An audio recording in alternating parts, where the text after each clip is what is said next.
કાલે અગરબત્તીનું પેકેટ લેતા આવજો ને. હમણાં તો લાવ્યો તો એટલી વારમાં પતી ગઈ.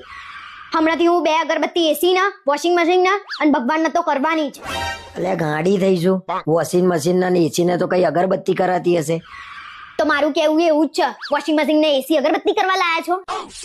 કેમ ગોળ ગોળ વાત કરું છું? જેવો એ મોઢે કહી દે હેડ. હું વોશિંગ મશીનમાં કપડાં ધોઉં ને એ તમારા મમ્મીને નહીં ગમતા, અને હું ના હોઉં ને ત્યારે એ ધોવે ને એ એમને ગમે છે. અરે એવું ના હોય, એની ઉંમર છે એટલે એનાથી કામ ના થાય. તારાથી થાય તો તારે કરી નાખવાનું. ચલો માન્યું, વોશિંગ મશીનમાં ઉંમર અસર કરે, એસી માં ઉંમર અસર કરે છે. એનું ક્યાં કોઈ ના પાડે છે? આખી રાત તો ઊંઘીએ છીએ એસી માં.